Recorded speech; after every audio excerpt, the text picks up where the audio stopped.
श्री गुरु वे नमः। अध्याय 14। दत्तदासांना अभय प्रदान।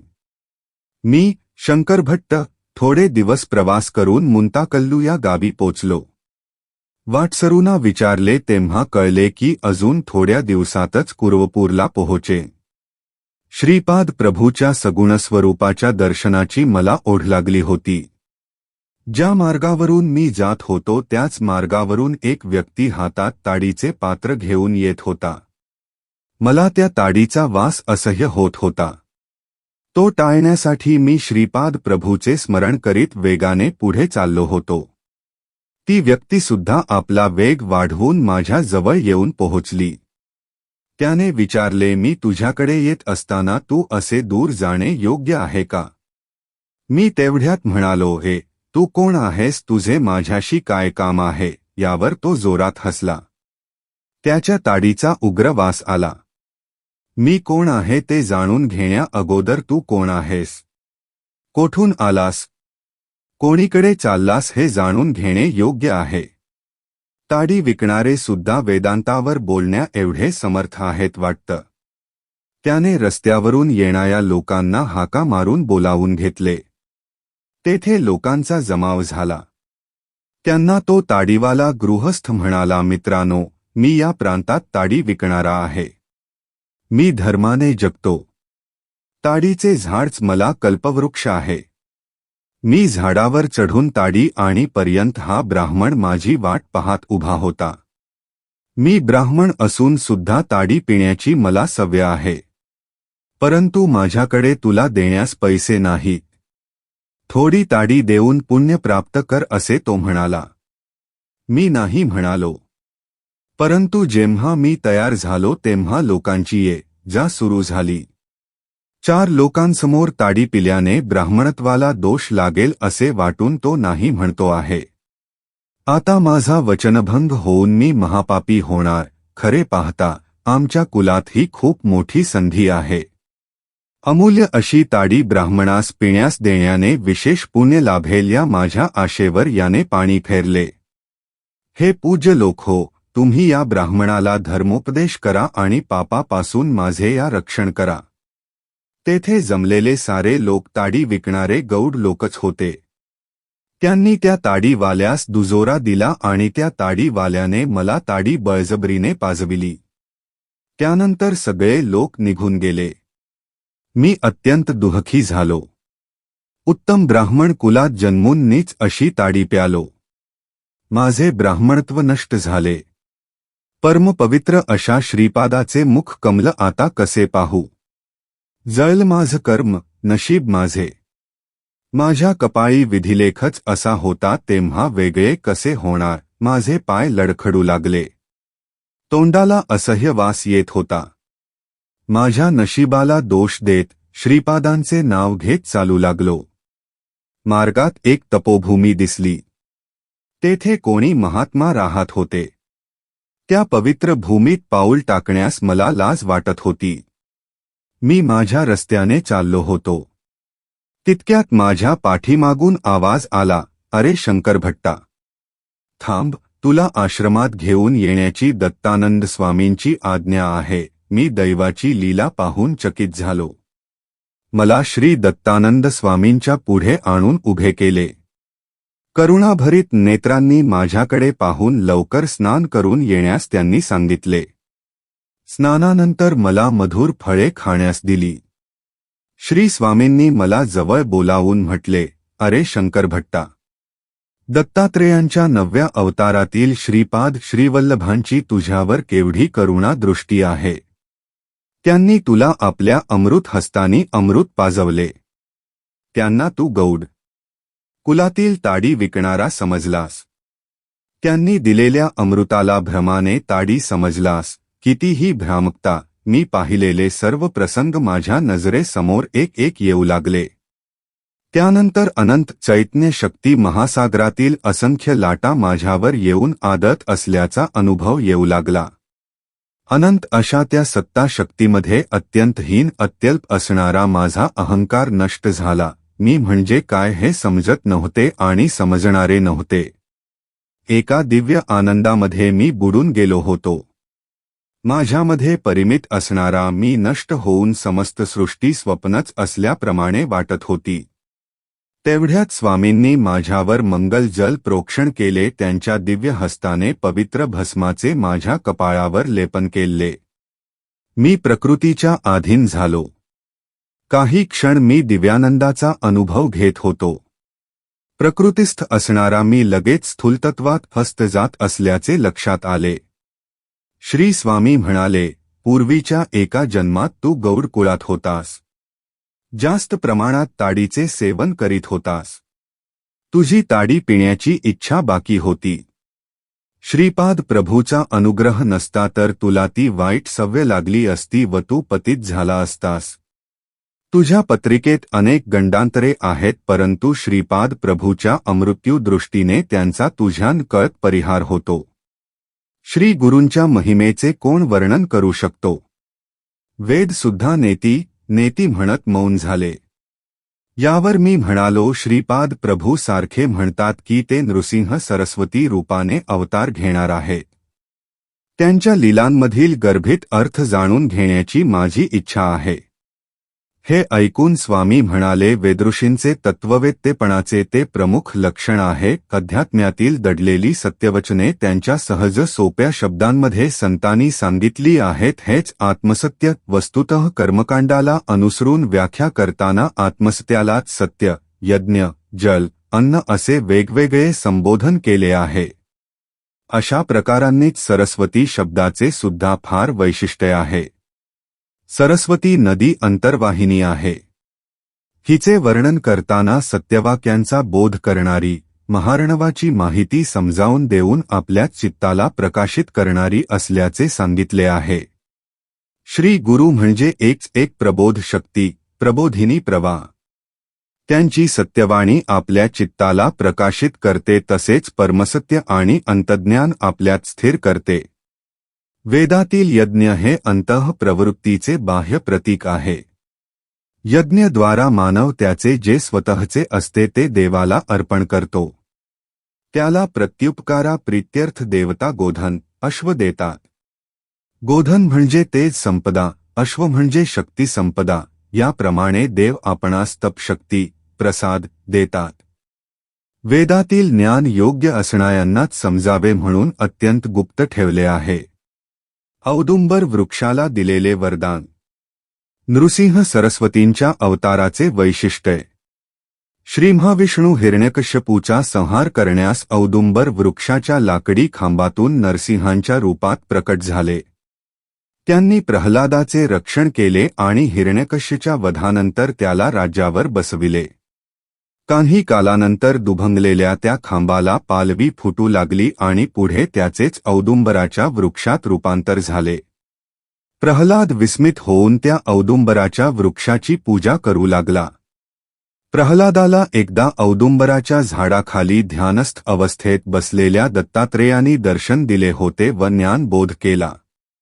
प्रल्हादास कैसिद्धांताविषयी आसक्ती असल्याचे जाणून घेऊन श्री दत्त प्रभूंनी कलियुगात वेश धारण करून दीनजनांचा उद्धार करशील असा आशीर्वाद दिला होता. परमपवित्र अशा औदुंबर वृक्षाने मनुष्याकृती धारण करून श्रीदत्तांच्या चरणकमलावर पडून मला सुद्धा वर द्या अशी प्रार्थना केली. तेव्हा श्रीदत्त म्हणाले, प्रत्येक औदुंबर वृक्षाच्या मुळाशी मी सूक्ष्म रूपात राहीन.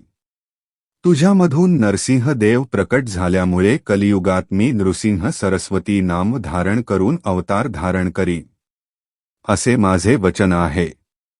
स्वामींचे वक्तव्य ऐकून मी म्हटले, महाराज, श्रीपीठिकापुरम येथे श्रीपाद प्रभूचे दर्शन घेण्यासाठी आणि त्याच्या बाललीला ऐकण्यासाठी मन सदैव लालचावलेले असते. श्रीपादांच्या अद्भुत लीला.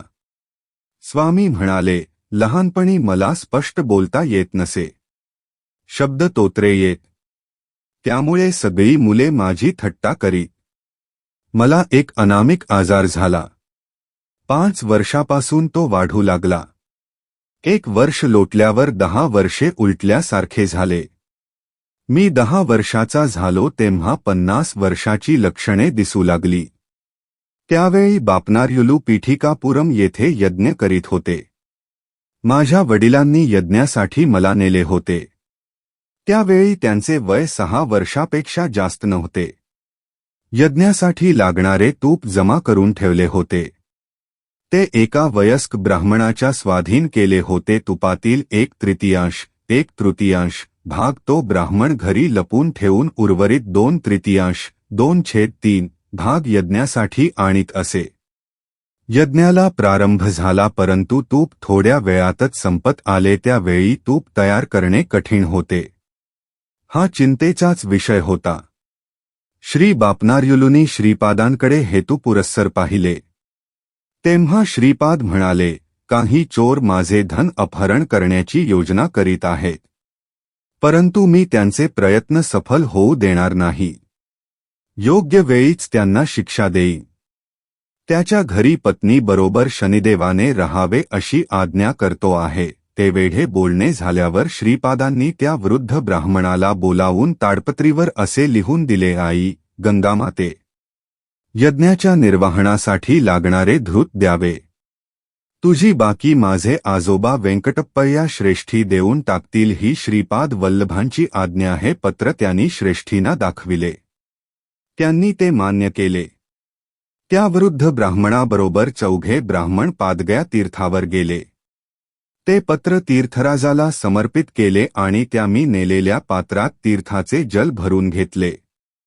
वेदमंत्र म्हणत ते जल यज्ञस्थळी आणले. ते जल आणत असतानाच सर्वांच्या समोर त्याचे शुद्ध तूप झाले. त्या घीच्या आहुतीने यज्ञाची सांगता झाली. सर्वजण आनंदित झाले. वचनाप्रमाणे श्रेष्ठींनी त्या पात्रात तूप भरून गया तीर्थास समर्पित केले. ते ओतताना त्याचे पाणी झाले होते. माझ्या वडिलांनी माझी दुःस्थिती श्रीपादांना सांगितली. ते म्हणाले, थोडा वेळ थांबा, रोगाचे निवारण होईल. तोत्रेपणा काढून टाकीन. एक घर जळणार आहे, त्याचा मुहूर्त ठरवायचा आहे. प्रभूची विधाने अनाकलनीय होती. तेवढ्यात तो वृद्ध ब्राह्मण आला. तूप चोरल्यामुळे काही हानी झाली का ते पाहण्यास आला.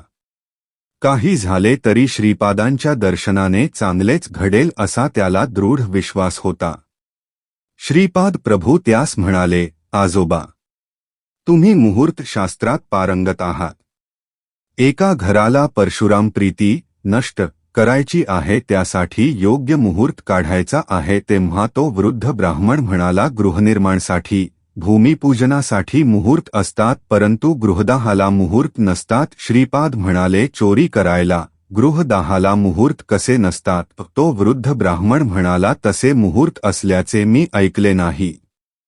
श्रीपाद म्हणाले, आजोबा, किती शुभवार्ता सांगितलीत. परमपवित्र अशा यज्ञासाठी जमविलेले तूप एका धूर्ताने चोरून नेले. अग्निदेवाला भूक आवरली नाही. धर्मानुसार त्यांना मिळाव्याला हवे असलेले तूप मिळाल्यामुळे ते घर जाळून आपली भूक भागवित आहेत. अग्निदेवता आनंदाने उड्या मारीत आहेत. श्रीपाद प्रभूचे बोलणे ऐकल्यावर त्या वृद्ध ब्राह्मणाचा चेहरा पडला. श्रीपाद म्हणाले, तुझे घर भस्मसात झाले, त्याचे थोडे भस्म घेऊन ये. श्रीपाद प्रभू अनुग्रह करून वरदान देतात, तसेच संतापाने नष्ट करतात हे ब्राह्मणास माहीत होते. तो काही एक शब्द न बोलता भस्म झालेल्या घराचे भस्म घेऊन आला. ते भस्म पाण्यात टाकून ते पाणी पिण्याची प्रभूंनी मला आज्ञा केली आणि 3 दिवस कर्म असे करण्यास सांगितले. आम्ही श्री बापनार्युलूच्या घरी 3 दिवस राहिलो आणि ते भस्मयुक्त पाणी पिले. माझा तोत्रेपणा पूर्णपणे नाहीसा झाला आणि मी स्वस्थ झालो. श्रीपाद प्रभूंनी आपला दिव्य हस्त माझ्या मस्तकावर ठेवून शक्तिपात करून मला ज्ञानदान करून धन्य केले. त्यानंतर ते म्हणले, आजपासून तू दत्तानंद या नावाने प्रसिद्ध होशील. गृहस्थाश्रम स्वीकारून लोकांना तारशील. धर्मबोध करशील. तू आणि हा वृद्ध ब्राह्मण मिळून गेल्या जन्मी व्यापार करीत होता. व्यापारात वैषम्य आल्याने एकमेकांचा नाश करण्याचा दोघे प्रयत्न करीत होता. एके दिवशी या वृद्ध ब्राह्मणाला घरी बोलावून प्रेमाने खीर खाऊ घातलीस. त्या खिरीत विष कालवलेले त्या ब्राह्मणास माहीत नसल्याने त्याने ती खीर पूर्ण खाल्ली आणि काही वेळाने तो मरण पावला. तुला माहीत नसताना या वृद्ध ब्राह्मणाने तुझे घर काही लोकांकरवी जाळले आणि ते जळून भस्म झाले. तुझी पत्नी त्या आगीत जळून मेली. घरी आल्यावर सर्वनाश झालेला पाहून त्या धक्क्याने हृदय बंद पडून तू मरण पावलास. पूर्वजन्मात विषप्रयोग केल्यामुळे या जन्मी अशा विचित्र व्याधीस बळी पडलास. तुझे घर पूर्वजन्मी याने जाळले असल्याने त्याचे घर या जन्मी जळून खाक झाले. या लीलेने मी तुम्हा दोघांना तुमच्या कर्मबंधनापासून मुक्त केले. श्रीपाद प्रभूचा अनुग्रह प्राप्त करून मी माझ्या घरी परतलो. त्यांच्या कृपेने वेदशास्त्र संपन्न पंडित झालो. त्या वृद्ध ब्राह्मणास नरसिंह वर्मांनी नवीन घर बांधून दिले. श्रीपादांच्या कृपाप्रसादाने दोघांचा कर्मबंधनाचा विच्छेद होऊन दोघांचे भले झाले. श्रीपाद प्रभूच्या लीला अत्यंत दिव्य व अगाध आहे. दत्तानंद पुढे म्हणाले, अरे शंकर भट्टा, सर्व देवता तेजातून निर्माण झाल्या आहेत. अदिती माता हीच सर्व देवांची माता आहे. देवताच मानवाच्या प्रवृत्तीला, विकासाला कारक आहे. देवता मानवाला तेज देतात, मानवाच्या आत्म्यावर दिव्य चैतन्य संपदेचा वर्षाव करतात. त्या सत्यपोषक असतात. तेच सत्य लोकाचे निर्माते आहेत. मानवाच्या संपूर्ण मोक्षाला, अव्याज आनंदाला कारणीभूत होतात. ब्राह्मण भूलोकीच्या देवता, सर्व देवता मंत्र स्वरूप आहेत. हे विश्व देवाधीन आहे. अशा प्रकारे देवता मंत्राधीन आहेत. ते मंत्र सब्राह्मणांच्या अधीन आहेत. म्हणून ब्राह्मण भूमीवर देवतासमान आहेत. शब्द हा साधारणपणे पंचेंद्रियांनी ग्रहण करता येतो. शब्द प्रकाश, गमन, स्पर्श, शीतोष्ण, विस्मृती, बलप्रयोग, वेग, गमन वगैरे अत्यंत थोड्या प्रमाणात असलेले प्राथमिक भाव निवेदन करण्यासाठी मानवाच्या उपयोगात येतात. भाषेची प्रगती होत असताना क्रमाने भाषेमध्ये भावाची विविधता, निश्चितता वाढीस लागते. यासाठी अस्पष्टतेतून निश्चित असे निश्चलतत्व, भौतिक अंशामधून मानसिक अंशामध्ये, व्यक्तातून अव्यक्त भावना अशा पद्धतीने भाषेची वृद्धी होऊन वाढू लागते. पवित्र ग्रंथ पठण विशेष फलदायी. तुमचा श्रीपाद प्रभूंचे दिव्य चरित्र संस्कृत भाषेत लिहिण्याचा मानस अत्यंत स्तुत्य आहे. हा संस्कृत भाषेतील ग्रंथ कालांतराने तेलुगू भाषेत अनुवादित केला जाईल. अनुवादित केलेल्या याच्या पठणाचे फल व मूळग्रंथाच्या पाठणाचे फल सारखेच आहे. श्रीपाद प्रभूचे चरित्र कोणीही कोठेही पठन केल्यास स्वतः श्रीपाद प्रभू तेथे सूक्ष्म रूपाने राहून ते श्रवण करतात. या संबंधीची एक कहाणी सांगतो. सावधान होऊन ऐक. श्रीपाद 7 वर्षाचे झाले. त्यांचा वेदोक्त विधीने उपनयन संस्कार झाला. त्या काळात संपन्न गृहस्थाच्या घरी असे कार्यक्रम असले म्हणजे चोहीकडे अत्यंत आनंदाचे वातावरण असे. बापनार्युलूच्या आनंदाला तर सीमा नव्हती. त्यांनी आपल्या जाती बांधवांना दत्तचरित्र ऐकण्यासाठी आमंत्रित केले होते. ते सर्वजण मोठ्या उत्सुकतेने दत्तचरित्र ऐकण्यास आले होते. दत्तदासांनी दत्तचरित्र सांगण्यास सुरुवात केली. ते म्हणाले, पूर्वयुगात अनसूया आणि अत्रिमहर्षी या परमपावन दाम्पत्याला एका पुत्ररत्नाची प्राप्ती झाली. त्याचेच नाव दत्तात्रेय असे ठेवले होते. तेच परंज्योती दत्तात्रेय सध्या या कलियुगात श्रीपाद श्रीवल्लभ या रूपाने पीठिकापुरम मध्ये अवतरले. त्या महाप्रभूचे आज उपनयन झाले. उपनयनानंतर दिव्य तेजस्वी असे आपले प्रभू अधिकच तेजःपुंज दिसू लागले. अशा दीनजन उद्धारक असणाऱ्या प्रभूचे नित्य मांगल्य होऊ दे. हीच कथा ते सारखी सांगत होते आणि श्रोते तन्मय होऊन ऐकत होते. असे 53 वेळा कथन झाले. दत्तदासांवर श्रीपाद प्रभूची अमृत दृष्टी पडली. उपनयनानंतर श्रीपाद तेथे असलेल्या ब्राह्मणांना म्हणाले की ते लगेच मालदासरीच्या घरी जाणार आहेत. जाण्याचे कारण विचारले तेव्हा श्रीपाद म्हणाले, विशुद्ध अंतःकरण असलेला दत्तदास माझे चरित्र सांगत आहे. त्याने एकदा सांगितलेला कथाभाग 1 अध्याय असे समजल्यास 53 अध्याय पूर्ण झाले आहेत. माझ्या चरित्रातील 53 अध्याय श्रद्धेने पूर्ण करणायाला देण्यासाठी असलेले सद्य फलित लगेच त्याला द्यायचे आहे. श्रीपाद प्रभूच्या भक्त वात्सल्याला जाती कुलाचा भेद नाही. श्रीपाद प्रभूंना दत्तदासांकडे जाण्यासाठी ब्राह्मणांनी अनुमती दिली नाही. तेव्हा श्रीपाद क्रोधावेशाने म्हणाले, तुम्ही कोणालाही पंच म्हणून नीच जातीच्या लोकांना दाबून टाकीत आहात, परंतु त्यांच्यावर माझा कृपा कटाक्ष जास्त असल्याने येणाऱ्या शताब्दींमध्ये ते उन्नत स्थितीत राहतील आणि तुमचे ब्राह्मणत्व, तुमचे अधिकार, त्यांची सेवकवृत्ती धारण करून धर्मभ्रष्ट कर्मभ्रष्ट होतील. माझे वचन म्हणजे काळ्या दगडावरील रेघ आहे, त्यातील एकाही अक्षरात बदल होणार नाही.